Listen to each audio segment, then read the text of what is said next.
8 decimal two gait of animals. Gait का मतलब होता है गति या चाल, यानी जो एनिमल्स होते हैं, जो जानवर होते हैं, उनकी गति कैसी होती है। हमने ह्यूमन का देख लिया, थोड़ा एनिमल्स का देखते हैं। अर्थवर्म, अर्थवर्म का मतलब केचुआ, हिंदी में केचुआ बोलते हैं, ठीक है, ये अर्थवर्म है। तो एक्टिविटी 5 के थ्रू हम देखते हैं observe an earthworm moving on soil in a garden. Observe मतलब देखना, अर्थ मतलब केचुआ। अगर एक कोई अर्थवर्म है जो कि एक गार्डन में सॉइल पे मूव कर रहा है, उसको आप देखो। Gently lift it and place it on a piece of blotting और फिल्टर पेपर। जेंटली उसको आराम से एकदम प्यार से उठाओ, लिफ्ट करो यानी उठाओ, और उसको एक ब्लॉटिंग के पीस पे या फिल्टर पेपर पे उसको रख दो। Observe it's movement. अब जैसे फिगर 8.18 में दिखाया गया, इसके मूवमेंट को आप ऑब्जर्व करो, ठीक है। जैसे वन फर्स्ट पोजीशन में यहाँ पे था, फर्स्ट स्टेज में, सेकंड पे इधर पे आया, थर्ड में इधर आया, ठीक है। तो आप फिल्टर पेपर दिया, आपको दिखेगा, ठीक है। इसके मूवमेंट को आप देखो। Then place it on a smooth glass plate और एनी स्लीपरी सरफेस। अब वहां पे आपने ऑब्जर्व कर लिया इसके मूवमेंट को। अब एक काम करो, इसको फिर से किस पे रखो, एक स्मूथ ग्लास प्लेट पे रखो, और या तो किसी स्लीपरी सरफेस पे रखो। Observe it's movement now. अब इसकी मूवमेंट को ऑब्जर्व करो। Is it different from that on paper. क्या यह मूवमेंट जो ये किसी एक स्लिपरी सरफेस पे कर रहा है, क्या यह मूवमेंट पेपर वाले सरफेस से अलग है। In which of the about two surfaces do you find that earthworm is able to move easily. ऊपर के दोनों सरफेस में से, यानी कि एक सरफेस जो हमने देखा है, एक फिल्टर पेपर, ठीक है, एक फिल्टर पेपर, दूसरा एक स्लिपरी सरफेस, इन दोनों सरफेसेस में से कौन से सरफेस पे जो अर्थवर्म है वो इजिली मूव कर पा रहा है। The body of an earthworm is made up of many rings joined end to end. जो अर्थवर्म की बॉडी होती है वो बहुत सारी रिंग्स की बनी होती है। वो rings end to end join होते हैं। अब जैसे कि कोई एक मान लो स्टिक हुई, इसका एक एंड ये हो गया, दूसरा एंड ये हो गया, ठीक है। तो एंड टू एंड यानी ए स्टिक को अगर हम ऐसे सर्कुलर जोड़ दें, ये ज्वाइन हो गया ना एंड टू एंड, तो इसीलिए यहाँ पे बोला एंड टू एंड। तो अर्थवर्म की बॉडी किसकी बनी होती है, बहुत सारे रिंग्स की बनी होती है जो कि एंड टू एंड ज्वाइन होते हैं।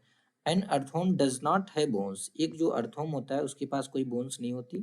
It has muscles which help to extend and shorten the body. इसकी अगर बोन्स नहीं होते फिर ये कैसे मूव करता है। एक्चुअली इसमें बोन्स होते हैं, सॉरी मसल्स होती हैं जो कि एक्सटेंड करती हैं और शॉर्टन करती हैं, ठीक है। एक बार एक्सटेंड होती हैं फिर शॉर्टन होती हैं, जो कि इसको मूव करने में इसकी बॉडी को मदद मिलती है। जिससे ड्यूरिंग मूवमेंट, मूवमेंट के टाइम क्या होता है, the earthworm first extend the front part of the body. जब ये अर्थवर्म मूवमेंट करता है, सबसे पहले क्या करता है, अपनी बॉडी का फ्रंट पार्ट, जैसे फ्रंट पार्ट है ना, इसको एक्सटेंड करेगा। इसको यहाँ पे जैसे आप देखो, पहले फ्रंट पार्ट को क्या करेगा, एक्सटेंड करेगा। जैसे आपने यहाँ पे ऐसे रखा, ठीक है। अब पहले फर्स्ट पार्ट को क्या करेगा, एक्सटेंड करेगा, और उसके बाद keeping the rear portion fix to the ground. जब अब फोर पार्ट है, यानी पहला वाला जो पार्ट है, आगे अगला हिस्सा जब उसको एक्सटेंड करेगा ना, उस टाइम जो पिछला हिस्सा है इसका, उसको क्या करेगा, जो ग्राउंड है उससे चिपका के रख देगा, उसको फिक्स कर देगा, ठीक है। Then it fix the front end and release the rear end. और उसके बाद क्या करता है, ये फर्स्ट एंड को यहाँ पे, जैसे कि यहाँ से इसको इसने एक्सटेंड किया और यहाँ पे रख दिया। इस चीज को समझना थोड़ा ध्यान से। यहाँ से इसने एक्सटेंड करके यहाँ पे लाया। अब जैसे ही एक्सटेंशन हो गया इसका, इस पहले वाले एंड को यहाँ पे फिक्स कर देगा ग्राउंड पे, और उसके बाद पिछले वाले हिस्से को रिलीज कर देगा, छोड़ देगा। जैसा कि हमने देखा था, जो मसल्स होती हैं वो पेयर में काम करती हैं। और एक चीज और ध्यान रखना कि हमने देखा था कि मसल्स केवल पुलिंग का काम करती है, यानी खिंचाव का काम करती है, वो पुशिंग का काम नहीं करती, ठीक है। तो इसी प्रकार जैसे कि हमने देखा, जो पहला हिस्सा होता है इसकी बॉडी का अगला पार्ट जो होता है केंचुए का या अर्थवर्म का, वो पहले एक्सटेंड तो करता है, यानी पुल तो करता है, बट अगर ऐसा होता तो पिछला हिस्सा ही पुश कर देता, लेकिन पुश नहीं कर पाता। तो एक क्या करता है कि जो अगला हिस्सा है उसको अगले हिस्से को ग्राउंड से फिक्स कर देता है और पिछले वाले हिस्से को रिलीज करता है, ठीक है। जैसे कि ह्यूमन के हाथों में या पैरों में होता है, सेम वही process. Then it fix the front end. इसके बाद ये क्या करता है, फ्रंट एंड को फिक्स कर लेता है और रियर एंड को, पिछले हिस्से को रिलीज करता है। It then shorten the body. उसके बाद ये अपनी बॉडी को छोटा कर लेता है and pulls the rear and forward. अब उसके बाद क्या करता है, जो रियर एंड है, पिछला भाग है, उसको फॉरवर्ड पुल करता है, जैसा कि हमने देख लिया। यानी पहले इस वाले हिस्से को थोड़ा सा एक्सटेंड करेगा, फिर इसको फिक्स कर लेगा ग्राउंड में, फिर पिछले वाले हिस्से को रिलीज कर देगा, छोड़ देगा। उसके बाद ऑटोमेटिक आगे आ जाएगा। This makes it move forward by A small distance. इसी वजह से वो एक छोटा डिस्टेंस जो है मूव कर पाता है। Repeating such muscle expansion and contraction the earthworm can move through soil. इसी इसी रिपीटेशन की वजह से, यानी किसी बार बार मसल की एक्सपेंशन और कॉन्ट्रैक्शन की को रिपीट करने की वजह से जो अर्थवर्म है वो सॉइल के थ्रू जो है मूव कर पाता है। Its body secrete a slimy substance to help the movement. Secrete मतलब होता है छोड़ना, या आप समझ जाओ रिलीज करना। जो इसकी बॉडी है ना, एक स्लाइमी सब्सटेंस, एक चिपचिपा जो है सब्सटेंस जो है रिलीज करती है, सिक्रीट करती है। Its body secrete a slimy substance to help the movement. एक स्लाइमी सब्सटेंस रिलीज करती है जिसकी वजह से इसकी मूवमेंट में मदद मिलता है, हेल्प मिलता है। How does it fix parts of its body to the ground. आखिर में जो अर्थवर्म होता है अपनी बॉडी के पार्ट को ग्राउंड पे कैसे फिक्स कर लेता है। Under its body it has a large number of नी ब्रिशल्स। ब्रिशल मतलब हेयर लाइक स्ट्रक्चर होता है। एक्चुअली इसकी बॉडी के अंदर, जैसे यहाँ पे अर्थवर्म हमने देखा ना, अभी ग्राउंड पे जैसे अर्थवर्म जैसे चलेगा तो इसके निचले हिस्से पे क्या रहेगा, थोड़ा ब्रिशल्स लगे रहते हैं। अंडर द बॉडी, इसकी बॉडी के नीचे it has large number of tiny bristles, बहुत सारे टिनी ब्रिस्टल, छोटे छोटे ब्रिस्टल्स रहते हैं, यानी हेयर लाइक स्ट्रक्चर रहते हैं, जो कि प्रोजेक्टिंग आउट, वो आउटर जो आउट साइड में प्रोजेक्ट करते रहते हैं, यानी नीचे साइड में। ठीक है, आगे देखते हैं क्या होता है। The bristles are connected with muscle. जो ब्रिसल्स होते हैं वो मसल से कनेक्टेड रहते हैं। The bristles help to get a good grip on the ground. Grip मतलब पकड़। जो ब्रिसल्स होते हैं वो केचुए को ग्राउंड की एक अच्छी पकड़ करने में मदद करते हैं। अच्छा पकड़, यानी कि जो केचुआ रहता है उसका पकड़ अच्छा हो जाता है, जैसे ग्राउंड को अच्छे से पकड़ लेता है, ठीक है, फिक्स कर लेता है, इस वजह से वो मूव कर पाता है। तो इसमें कौन मदद करता है, ब्रिसल्स मदद करते हैं। The earthworm actually eat its way through the soil. Earthworm actually खाता क्या है, एक्चुअली जब केचुआ चलता है ना, आप देखोगे तो वो उसके रास्ते में जो भी मिट्टी आती है ना उसको खाता हुआ चलता है, ठीक है, यानी जो सॉइल होती है उसी को खाता है वो। Its body then throw away the undigested part of the material that it eats. उसके बाद इसकी जो बॉडी होती है, नॉर्मली आप देखते होगे ऐसे ऐसे रहता है, एकदम मिट्टी ही रहता है, तो इसकी बॉडी जो इसके लिए जो अनडाइजेस्टेड मटेरियल होते हैं उसको निकाल देती है। This activity of an earthworm makes the soil more useful for plants. जो ये अर्थवर्म जो ये एक्टिविटी करता है, मिट्टी खाता है उसके बाद निकाल देता है, तो इससे जो मिट्टी जो होती है ना फर्टाइल हो जाती है, जो कि प्लांट्स के लिए और भी ज़्यादा यूजफुल हो जाती है। ठीक है, अर्थवर्म का हमने देख लिया। अब स्नेल का देखते हैं। स्नेल को हिंदी में घोंघा बोलते हैं, ठीक है, इसको हिंदी में हम क्या बोलते हैं, घोंघा, snail. Activity 6, observe a snail in your garden और इन फील्ड। एक स्नेल को अपने गार्डन में या फील्ड में देखो। Have you seen the rounded structure it carries on it's back. क्या आपने वो राउंडेड स्ट्रक्चर देखा जो ये अपने बैक पे कैरी करता है, यानी यहाँ पे ये क्या है, एक राउंडेड स्ट्रक्चर होता है। ठीक है, इसको देखना, आप स्नेल जब भी देखोगे ना अपने पीछे जो है एक ऐसा स्ट्रक्चर वो कैरी करता है। इसको क्या बोलते हैं, shell, and it is the outer skeleton of the skeleton of the snail. और यह स्नेल का आउटर स्केलेटन होता है, but is not made of bones, but यह बोन का नहीं बना होता। This shell is a single unit. जो शेल होता है एक सिंगल यूनिट होता है, and does not help in moving from place to place. और यह स्नेल को एक जगह से दूसरी जगह मूव करने में हेल्प नहीं करता। It has to be dragged along. इसको साथ में ड्रैग करना पड़ता है, यानी घसीटना पड़ता है, यानी जैसे मूव करेगा ये उसी पे रहता है, इसको अपने साथ लेके जो है घसीटते हुए लेके जाता है। Place the snail on a glass plate and watch it. अब आपको एक काम करना है, इस स्नेल को एक ग्लास की प्लेट पे रख देना है, उसके बाद इसको देखना है। व्हेन इट स्टार्ट मूविंग, जब यह मूव करना स्टार्ट कर दे, केयरफुली लिफ्ट द ग्लास। आपको स्लोली एकदम, क्योंकि इनको जरा सा भी मोशन का फील होता है ना अपने आप, जो इसकी बॉडी होती है एक अंदर कर लेता है, तो आपको केयरफुली इसको लिफ्ट करना है ग्लास को, along with the snail over your head. आपको एकदम केयरफुली उस ग्लास को मूव करके अपने हेड के ऊपर ले जाना है, और उसके बाद इसके मूवमेंट को नीचे से देखना है, नीचे द सेंस की ग्लास के नीचे से। ठीक है, a thick structure and the head of the snail may come out of an opening in the shell। तो आपको एक थिक स्ट्रक्चर दिखेगा और हेड, स्नेल का हेड ऑफ द स्नेल, एक थिक स्ट्रक्चर और स्नेल का हेड दिखेगा एक ओपनिंग से बाहर निकलता हुआ। यहाँ पे जो ओपनिंग रहती है उसी से बाहर निकलता हुआ। ठीक है, the thick structure is its food. जो थिक स्ट्रक्चर होता है इसका पैर होता है। मेड ऑफ स्ट्रॉन्ग मसल्स, वह स्ट्रॉन्ग मसल्स का बना होता है। Now carefully tilt the glass plate. अब केयरफुली आपको टिल्ट करना है ग्लास प्लेट को। The wavy motion of the foot can be seen. अब जो आप उसका वेवी मोशन होगा आपको दिख सकेगा। एक्चुअली वेवी मोशन क्या होता है कि ये ऐसे ऐसे चलता है, जैसे इसकी बॉडी यहाँ पे, वेवी मोशन को हम समझेंगे, हिंदी में इसको लहरदार मोशन आप बोल सकते हैं। एक्चुअली क्या होता है, वेव कैसे चलती हैं, इस चीज़ को समझना। जो सी वेव होती हैं वो ऐसे ऐसे चलती हैं, ठीक है। तो वेवी मोशन का मतलब है जैसे कि ये बाहर आए, यहाँ पे हम देख सकते हैं, हाँ यहाँ पे। अब यहाँ पे आप देखोगे एक बार ये फ्रंट पार्ट को क्या करेगा, एक्सटेंड करेगा और रियर को रिलीज करेगा।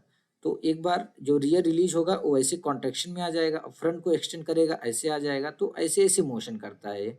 तो इसको इसी वजह से इसको क्या बोलते हैं हम, वेवी मोशन बोलते हैं। Is the movement of a snail slow और fast as compare to an earthworm. अब आपको कंपेरिजन करना है कि जो एक स्नेल का जो मूवमेंट है वो कंपेरिजन देन अर्थवर्म के कंपेयर में स्लो है या फास्ट है। अब कॉकरोच का देखते हैं। Cockroach activity 7, observe a cockroach. जैसे कि फिगर 8.20 में दिया गया है। अब एक कॉकरोच को देखो। Cockroach walk and climb as well as fly in the air. Cockroach देखो वॉक तो करते हैं, पेड़ पे भी चढ़ जाते हैं यानी किसी दीवार पे भी चढ़ जाते हैं, क्लाइंबिंग यानी कि क्लाइंबिंग करते हैं, और उसके साथ साथ एयर में फ्लाई भी करते हैं। They have 3 pairs of legs. उनके पास 3 पेयर्स ऑफ लेग होता है यानी 3 जोड़े में पैर होते हैं। दीज हेल्प इन वॉकिंग, या वॉक करने में हेल्प करते हैं। The body is covered with a hard outer skeleton. इनकी बॉडी जो होती है वो हार्ड आउटर स्केलेटन से कवर होती है। This outer skeleton is made of number of plates join together. जो ये आउटर स्केलेटन होता है बहुत सारी प्लेट्स को एक साथ ज्वाइन करके बना होता है। एंड दैट परमिट्स मूवमेंट, और इसी वजह से यही जो है इनको मूवमेंट करने में परमिट करता है यानी मदद करता है। There are 2 pairs of wings attach to the body behind head. अब इसकी जब आपकी क्लोजली इसको देखोगे, इसकी जो इसका हेड होता है ना, उसके पीछे जो है इसकी हेड से कनेक्टेड 2 पेयर ऑफ क्या होते हैं, विंग्स होते हैं, पंख होते हैं, जो कि इसके जस्ट हेड के पीछे जो है अटैच रहते हैं। दी कॉकरोच हैव डिस्टिंक्ट मसल्स। जो कॉकरोच होता है उसके पास डिस्टिंक्ट मसल होती हैं। Those near the legs move the legs for walking. जो उनके लेग्स के करीब होते हैं वो उनको चलने में, उनको पैरों को वॉक करने में मदद करते हैं। The body muscles move the wings when the cockroach fly. जो बॉडी की मसल्स होती हैं, वो कहाँ पे मदद करती हैं, वो इनकी विंग का हेल्प करती हैं जब कॉकरोच फ्लाई करता है। बर्ड, थोड़ा बर्ड की मूवमेंट के बारे में देखते हैं। Birds fly in the air and walk on the ground. जैसा कि हम जानते हैं बर्ड यानी कि पक्षी फ्लाई करता है, एयर में भी फ्लाई करता है और ग्राउंड पे भी वॉक करता है। Some birds like ducks and swans also swim in water. Duck मतलब बत्तख, सन मतलब हंस। कुछ बर्ड जैसे कि डक हो गया और स्वान हो गए, ये दोनों पानी में भी यानी कि पानी में स्विम भी करते हैं। ये चलते भी उड़ते हैं और यहाँ तक पानी में भी स्विम करते हैं। The birds can fly because their bodies are well suited for flying. देखो जो बर्ड्स होते हैं ना वो फ्लाई कर सकते हैं क्योंकि उनकी बॉडी जो है फ्लाइंग के लिए अच्छे से सूटेबल होती है, यानी उनको उसका शेप जो है अच्छा खासा रहता है। अभी आके हम देखते हैं उसके बारे में। Their bones are hollow and light. Hollow मतलब खोखला होता है। जो उनकी बोन्स होती है ना अंदर से खोखला होती हैं, खाली होती हैं और हल्की होती हैं। लाइट मतलब हल्का। The bones of the hind limbs are typical for walking and perching. Hind limb का मतलब होता है पिछला हिस्सा, ठीक है। यहाँ पे पैर भी समझ सकते हो, पिछला हिस्सा उनका होता है। तो टिपिकल फॉर वॉकिंग मतलब टहलने में, पर्चिंग मतलब बैठने में। जो उनकी हिंड लिम्स की जो बोन्स होती हैं टिपिकली वो वॉकिंग और उनको बैठने में मदद करती हैं। The bony parts of the four limbs are modified as wing. जो उनका बोनी पार्ट्स होता है फोर लिम्स का, अगले हिस्से का जो उनका बोनी पार्ट होता है वो are modified as wing. So as a wing क्या होती है, मॉडिफाई होती हैं। The shoulder bones are strong. जो शोल्डर बोन्स होते हैं, ठीक है, इनकी जो शोल्डर की बोन्स होती हैं बहुत ज़्यादा स्ट्रॉन्ग होती हैं।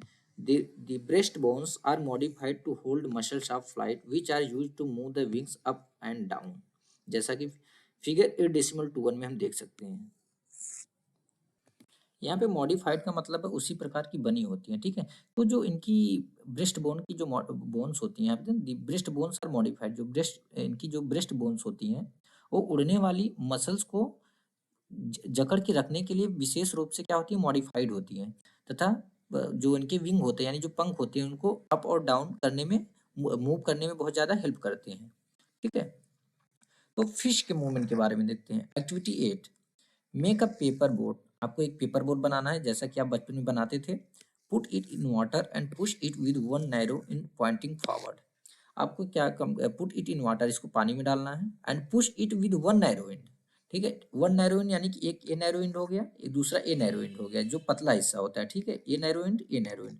तो आपको इसको पुश करना है एक नैरो एंड को पकड़कर फॉरवर्ड डायरेक्शन में, जैसा कि फिगर 8.22 में दिखाया गया है, ए वाला, ठीक है। अब उसके बाद क्या करें, did it go into the water easily, क्या इजीली वाटर में पानी में चला जाता है। Now hold the boat sideways, अब आपको क्या करना है, साइडवेज यानी इधर साइड से या उस साइड से होल्ड करना है, and push it into the water, अब इसको पुश करना है वाटर में, फ्रॉम द ब्रॉड साइड, जो चौड़ाई ब्रॉड साइड है, इसका ब्रॉड साइड है ना, ये नैरो एंड है, ये ब्रॉड एंड है, जैसा कि इधर दिखाया गया है। Are you able to make the boat move in water when you push it from this side, क्या आप अब इस बोट को इस बोट को स्विम करा पा रहे हो या मूव करा पा रहे हो जब आप इसको ब्रॉड साइड से पुश कर रहे हो, नहीं करा पाओगे, ठीक है। तो इसी प्रकार हम फिश का देखते हैं। Have you notice that the shape of a boat is somewhat like a fish, क्या आपने कभी नोटिस किया कि जो एक बोट का शेप होता है वो लगभग किसी फिश के शेप से सिमिलर होता है। जैसे कि आप देखो यहाँ पे भी इनका अभी एक नैरो एंड, इधर नैरो एंड, इधर ब्रॉड एंड, इधर ब्रॉड एंड, सेम उसी जैसा होता है।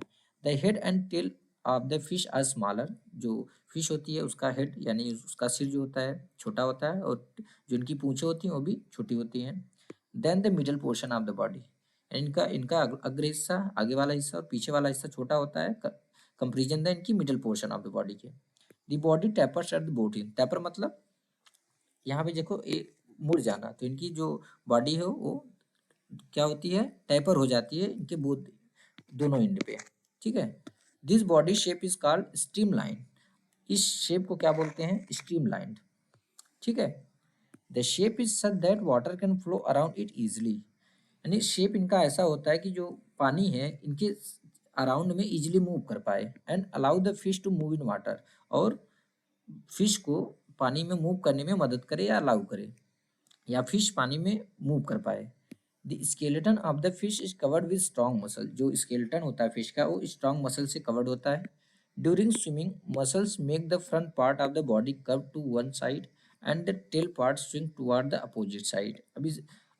अब हम देखते हैं कि इस जो फिश होती हैं स्विम कैसे करते हैं, क्योंकि जब ये स्विमिंग करना स्टार्ट करती हैं, जैसे ही स्विम करना स्टार्ट करती हैं, जो इनकी मसल्स होती है वो फ्रंट पार्ट जो होता है इनकी बॉडी का उसको कर्व कर देती हैं एक साइड को, और दूसरी जो टेल वाली साइड होती है वो दूसरी साइड को उसको कर्व कर देती है, जैसे हम यहाँ पे समझेंगे। तो यहाँ पे क्या है, यहाँ पे ऑलरेडी दिया है, जैसे कि अब मान लो ये फिश है, ठीक है, ये फिश है, होता क्या है जब ये फिश जैसे ही मूव करेगी तो पहला वाला हिस्सा जो अग्र पार्ट इनका आगे का हिस्सा होगा वो एक साइड ऐसे कर्व हो जाएगा, ठीक है, और उसकी मसल जो है उसको कर्व बना देती है एक साइड में, और जो पिछला हिस्सा होता है उसको अपोजिट साइड में बना देती हैं। अब जैसे यहाँ पे देखो, पहले ये इस साइड कर्व है और ये वाला इस साइड कर्व है। अब इधर देखो ये इस साइड कर्व है और ये इस साइड कर्व है, देखो एकदम आप ये इधर है ये इधर है, फिर इधर देखो एकदम इसी प्रकार ऐसे करती हैं, ठीक है। अब जैसे इधर ये कर्व है ये इधर कर्व है, तो इसी प्रकार मूव करने में इनको क्या होता है, इसी प्रकार ये पानी में मूव कर पाती हैं।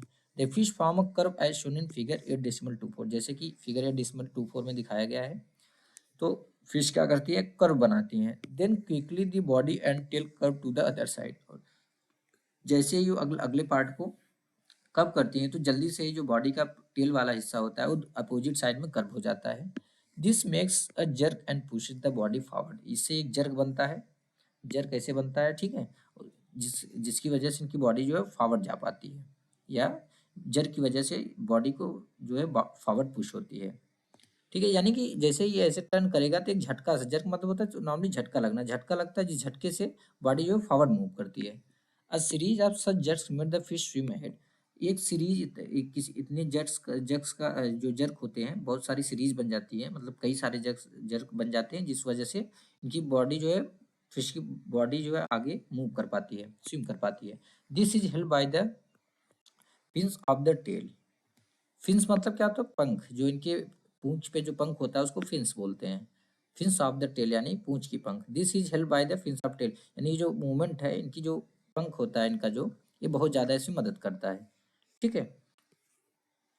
Fish also have other fins on their body which mainly help to keep the balance of the body and to keep direction while while swimming.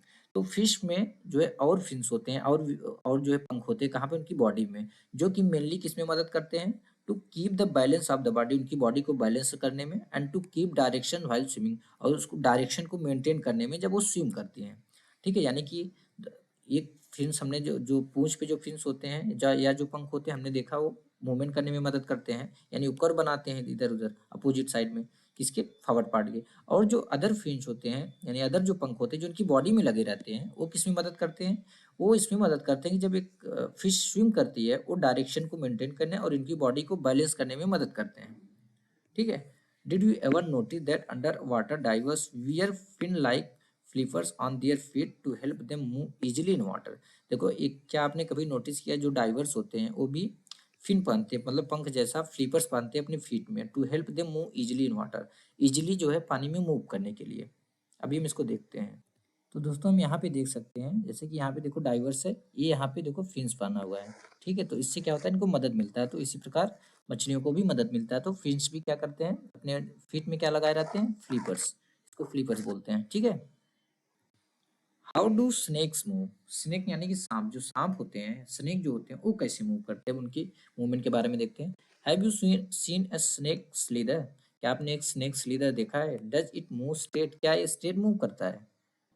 यहाँ पे स्नेक स्लीदर जैसे दिया, स्लीदर मतलब रेंगना, यानी कि आप कभी मूव करते हुए या रेंगते हुए सांप को देखा है। डज इट मूव स्ट्रेट, क्या ये स्ट्रेटली मूव करता है, जैसे कि फिगर 8.25 में दिखाया है, नहीं ये स्ट्रेट नहीं मूव करता। Snakes have a long backbone, snakes में जो स्नेक्स होते हैं उनमें एक लॉन्ग बैकबोन होती है, यानी लंबी जो है कि सिंगल एक बैकबोन होती है।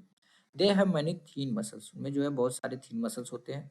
दे are connected to each other even though they are far from one another, भले से ही वो एक दूसरे से बहुत ज़्यादा दूरी पे होते हैं बट एक दूसरे से कनेक्टेड होते हैं। Muscles also interconnect the backbone, जो मसल्स होते हैं वो बैकबोन में भी इंटरकनेक्टेड होते हैं, रिब्स एंड स्किन में भी कनेक्टेड होते हैं। The snake's body curve into many loops, जो स्नेक की बॉडी होती है वो बहुत सारी लूप्स में कर्व होती है। Each loop of the snake gives it forward push by pressing against the ground, जो ईच लूप होता है इन स्नेक का, ठीक है, जो इनकी बॉडी बनाती है वो क्या करता है, एक इनको प्रेसिंग फोर्स फॉरवर्ड पुश करता है एक अगेंस्ट द ग्राउंड, यानी वो ग्राउंड में पुश करता है, जैसे ए भी ग्राउंड में पुश करता है, ए भी करता है, ए भी करता है और ए भी करता है, जिससे सांप को आगे जाने में मूवमेंट मिलता है। ठीक है, कैसे पुश करता है, ग्राउंड को प्रेस करके। Since it's long body makes many loops, क्योंकि इसकी जो लॉन्ग लंबी बॉडी होती है बहुत सारी लूप्स बनाती है, and each loops give it this push, और प्रत्येक लूप जो होते हैं इसको पुश देते हैं। The snake move forward very fast, और इसी वजह से जो सांप होते हैं वो फॉरवर्ड बहुत तेज मूव करते हैं, not in a straight line, और एक स्ट्रेट लाइन में मूव नहीं करते। We have learned about the use of bones and muscles for the movement of different animals. Sorry, different animals. हमने क्या क्या सीखा, बोन्स का यूज और मसल्स का यूज किसमें, मूवमेंट ऑफ डिफरेंट एनिमल्स, यानी हमने सीखा कि डिफरेंट एनिमल्स की मूवमेंट में मसल्स और बोन्स का use. Paheli and Boojho have many questions in their sacks about the different movement in animals. Sack का मतलब होता है, मान लो थैला कोई होता है या बोरी में या पिटारा। ठीक है, तो यहाँ पे बोलना चाहता है जो पहेली और बूझो है वो जो है डिफरेंट एनिमल्स की डिफरेंट मूवमेंट पे उनके थैले में या उनके माइंड में बहुत सारा क्वेश्चन अभी भी है। सो must you be having many unanswered question buzzing in your mind. इसी प्रकार आपके माइंड में भी अनेक क्वेश्चन बजिंग कर रहे होंगे, यानी कि क्वेश्चन बजिंग यानी बहुत सारे क्वेश्चन उठ रहे होंगे आपके माइंड में भी। The ancient Greek philosopher Aristotle in his book gait of animals asked himself these question, जो एंशियंट ग्रीक फिलोसफर थे उनका नाम क्या था, अरिस्टोटल, वो अपनी बुक गेट ऑफ एनिमल्स में आस्क्ड हिमसेल्फ दीज क्वेश्चन, एक क्वेश्चन खुद से भी पूछे थे। Why do different animals have the body parts that they do have, and how do these body parts help animal to move the way they do। तो उन्होंने question क्या पूछा था, अब खुद से क्या क्वेश्चन किया था कि why do different animals have the body parts that they do have, यानी जो डिफरेंट एनिमल्स हैं उनके पास वही बॉडी पार्ट क्यों है, वो बॉडी पार्ट क्यों है जो कि उनके पास है, and how do these body parts help animal to move the way they do, और ये जो उनके पार्ट्स हैं बॉडी के, ये एनिमल को मदद कैसे करते हैं मूव करने में, यानी कि अब जैसे फिश हुई, ठीक है।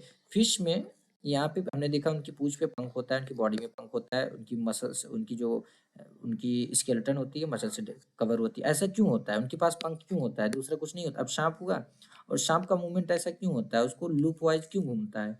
या हमने देखा अर्थवर्म का, मतलब कि उनके खुद माइंड में क्वेश्चन पूछा है, अगर कोई बॉडी है, कोई एनिमल है, वो डिफरेंट मूवमेंट करता है, ठीक है, उसके, ये तो जानते हैं, और क्यों करता है, यानी कि ये फिश जो है, ये जैसे सांप हुआ, ये ऐसा मूवमेंट क्यों करता है? ये एक जो केचुआ होता है, जो अर्थवर्म होता है, वैसा मूवमेंट क्यों नहीं करता? ठीक है, तो उनके माइंड में यही क्वेश्चन उठा कि डिफरेंट एनिमल्स के पास वही पार्ट क्यों है जो उनके पास है, और ये पार्ट उनको वही मूवमेंट करने में कैसे मदद करता है जिस प्रकार वो करता है। What are the similarities and differences in these body parts between different animals? कौन सी सिमिलरिटीज और डिफरेंसेस है इन बॉडी पार्ट्स में जो कि बिटवीन डिफरेंट एनिमल्स में, यानी व्हाट आर द सिमिलरिटीज, क्या सिमिलरिटीज हैं और क्या डिफरेंसेस हैं इन दीज बॉडी पार्ट्स, इन बॉडी पार्ट्स में between different animals, different animals के बीच में। How many body parts are needed by different animals for moving from place to place? किस डिफरेंट एनिमल को एक जगह से दूसरी जगह मूव करने में कितने बॉडी पार्ट्स की जरूरत पड़ती है? Why two legs for humans and four for cows and buffaloes? क्यों ह्यूमंस के लिए 2 पैर और काऊ और बफेलो के लिए 4 पैर? Many animals seem to be having an even number of legs. बहुत सारे एनिमल्स प्रतीत होता है उनके पास इवन नंबर ऑफ लेग्स है। वाई, ऐसा क्यों है?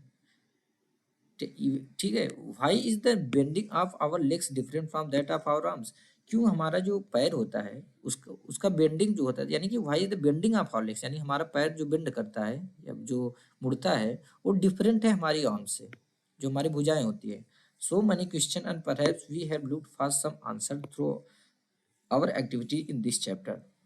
ने बहुत सारे इसी प्रकार के क्वेश्चन और संभवतः हमने देखा क्या कि फॉर सम आंसर, कुछ आंसर्स के लिए थ्रू आवर एक्टिविटीज, इन सारी एक्टिविटीज को करके इस चैप्टर में, and we need to look for many more answers, और हमें जो है और बहुत सारे आंसर्स को देखने की जरूरत है। यहाँ पे दोस्तों योगा फॉर बेटर हेल्थ के बारे में दिया है कि योगा जो है एक इंडिविजुअल गिफ्ट है एंशियंट इंडियन ट्रेडिशन से। यूनाइटेड नेशन ने 21 जून को इंटरनेशनल योगा डे डिक्लेयर किया है। ठीक है, यानी कि यूनाइटेड नेशन ने 21 जून को क्या डिक्लेयर किया? International day of yoga. International day है योगा, इंटरनेशनल डे। योगा एक किसी एक पर्सन की बॉडी को हेल्दी रखता है और ये हेल्प करता है बैकबोन को इरेक्ट करने में, और आपको किसी भी जो योगा करता है उसको सीधे स्ट्रेट बैठने में मदद करता है, और नॉट स्लाउज, स्लाउज मतलब झुक के नहीं बैठने देता। ठीक है, many postures in yoga require you to lift your own weight which help in making the bones. Postures मतलब बहुत सारे पोजीशन या मुद्राएं, ठीक है, यानी जिस बहुत सारे पोजीशन में योगा किया जाता है, ठीक है, तो उसकी बात यहाँ पे हो रही है। और यहाँ पे बोन्स, वार्ड ऑफ मतलब बचना, ओस्टियोपोरोसिस, यानी ओस्टियोपोरोसिस क्या होता है, जिसमें जो हमारी बोन्स होती है ना वो बहुत ज़्यादा वीक हो जाती हैं और ब्रिटल हो जाती हैं, बहुत ज़्यादा वीक हो जाती हैं, तो उसको ओस्टियोपोरोसिस बोलते हैं। तो बहुत सारे योगा के बहुत सारे पोस्चर या बहुत सारी मुद्राएं हमको क्या करती हैं, हम बहुत सारी मुद्राओं में हमको क्या करना पड़ता है, अपना खुद का वेट जो है लिफ्ट करना पड़ता है। इससे जो हमारी बोन्स होती हैं वो स्ट्रांग बनी रहती हैं और हमको ओस्टियोपोरोसिस से बचाती हैं। और हमारी किसमें मदद करती हैं? रिलीविंग जॉइंट पेन, हम जो हमारा जॉइंट पेन होता है उससे थोड़ा मुक्ति मिलता है, which is mostly observe in elderly people. Normally ये एल्डर पीपल यानी जो लोग एज के साथ जैसे बड़े बड़े हो जाते हैं ना, बुजुर्गों में ये ज़्यादा कॉमन हो जाता है। It tunes all muscles in the body and keep them active, ये सारी जितनी भी मसल्स बॉडी में सारे को ट्यून कर देती हैं, उनको एक्टिव रखती हैं। ठीक है, और जो हमारा हार्ट है उसको भी ये हेल्दी रखती है and makes it work for efficiently, और ये इफिशिएंटली वर्क करने लगता है योगा करने से। बहुत सारे सर्टेन योगा पोस्चर ऐसे हैं should be perform under the supervision of a 10%। बहुत सारे पोस्चर या मुद्राएं ऐसी होती हैं जो कि किसी 10% के सुपरविजन में ही परफॉर्म करना चाहिए, अदरवाइज बॉडी पे उसका गलत इफेक्ट पड़ जाता है। तो समरी देख लेते हैं। समरी में हमने क्या किया अभी तक, हमने क्या क्या देखा? Bones and cartilage form the skeleton of the human body. तो स्केलेटन कौन कौन बनाता है? बोन्स और कार्टिलेज बनाती हैं। It give the frame and shape to the body, ये बॉडी को फ्रेम देती हैं और शेप देती हैं और मूवमेंट में मदद मिलती है। It protect the inner organ, जो इनर ऑर्गन होते हैं उसको बचाती हैं। The human skeleton comprise the skull, the backbone, ribs and the breast bone, shoulder and hip bones and the bones of hand and legs. तो human skeleton में क्या क्या आता है? स्कल आता है, बैक बोन आता है, रिब्स आता है, ब्रेस्ट बोन आता है, शोल्डर आता है, हिप बोन आता है और हमारी हाथ और पैर की हड्डियां आती हैं। Bones are moved by alternate contraction and relaxation of two sets of muscle. जो बोन्स होती हैं वो कैसे मूव होती हैं? Alternate contraction and relaxation of two sets of muscle, यानी दो अल्टरनेट मतलब एक बार एक एक तो ये दो सेट्स ऑफ मसल्स होती हैं, तो एक सेट कॉन्ट्रैक्ट करेगी, दूसरा रिलैक्स करेगा, फिर दूसरा कॉन्ट्रैक्ट करेगा, पहला रिलैक्स करेगा। The bone joint are of various kind depending on the nature of joint and direction of movement they allow। जो बोन ज्वाइंट होते हैं वो कई टाइप के होते हैं, जैसे हमने देखा। वो डिपेंड करता है कि किस नेचर की ज्वाइंट है, वो नेचर ऑफ ज्वाइंट कौन से नेचर का ज्वाइंट है, और किस डायरेक्शन में वो मूवमेंट अलाउ करता है। Strong muscles and light bones work together to help the birds fly. जो स्ट्रॉन्ग मसल्स होती हैं बर्ड की और जो उनकी लाइट बोन्स होती हैं बर्ड को फ्लाई करने में मदद करते हैं।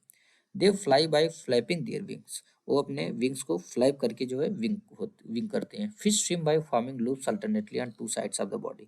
हमने देखा फिश कैसे स्विम करते हैं, वो अल्टरनेटली दो साइड अपनी बॉडी का दो साइड जो है कि लूप बना के, एक बार इस साइड फिर इस साइड फिर इस साइड फिर इस side. Snakes slither on the ground by looping sideways. जो स्नेक्स होते हैं स्लीदर करते हैं या देखते हैं ग्राउंड पे कैसे? बाय लूपिंग साइडवेज, साइडवेज में वो लूप बना के। Large number of bones and associated muscles push the body forward. उनकी बहुत सारी बोन्स होती हैं और एसोसिएटेड मसल्स होती हैं जो उनकी बॉडी को फॉरवर्ड पुश करती हैं। कैसे? Pressing on the ground. The body and legs of cockroach have hard covering forming and outer skeleton. जैसे हमने देखा कॉकरोच, जो body and legs of cockroach होता है उन पे हार्ड कवरिंग होती है, जो कि उनका एन आउटर स्केलेटन होता है। The muscles of the breast connected with three pairs of leg. जो उनका ब्रेस्ट का मसल होता है थ्री पेयर्स ऑफ लेग से कनेक्टेड होता है। And two pairs of wings help the cockroach to walk and fly. जो दो पेयर्स ऑफ विंग्स होते हैं वो कॉकरोच को मदद करते हैं किसमें? वॉक करने में और फ्लाई करने में। Earthworms move by alternate extension and contraction of the body using muscles. हमने अर्थवर्म का देखा, यानी केचुए का कैसे मूव करता है, वो alternate extension and contraction of the body using muscles. अपनी बॉडी को क्या करता है, अपनी मसल्स को एक बार फॉरवर्ड पार्ट को एक्सटेंड करेगा तो पिछला पार्ट जो है उससे रिलैक्स होगा, तो जब रिलैक्सेशन होता है तो क्या कॉन्ट्रैक्शन होता है, फिर ऐसे से वो अल्टरनेटली करता है। टिनी bristles on the under side of the body help in gripping the ground. Gripping the ground हमने ऑलरेडी देख लिया क्या होता है। तो ग्रिपिंग द ग्राउंड यानी कि वो ग्रिप करते हैं, ग्राइप करते हैं, यानी कि जो ग्राउंड होता है उसको अच्छे से पकड़ लेते हैं जो अर्थवर्म होते हैं अपने पार्ट से। तो टिनी bristles on the under side of the body, जो उनकी बॉडी में टिनी ब्रिस्टल्स होते हैं नीचे के साइड, वो क्या करते हैं? ग्राउंड को ग्रिप करने में मदद करते हैं। Snails move with the help of muscular foot. जैसा स्नेल्स हमने देखा अपने मस्कुलर फूड की वजह से मूव कर पाता है, यानी मस्कुलर फूड उसको मूव करने में मदद करती है। तो फाइनली दोस्तों हमने ये चैप्टर कंप्लीट कर लिया। आशा करता हूँ कि आपको भी ये चैप्टर समझ में आ गया होगा। तो साथियों मिलते हैं नेक्स्ट वीडियो में।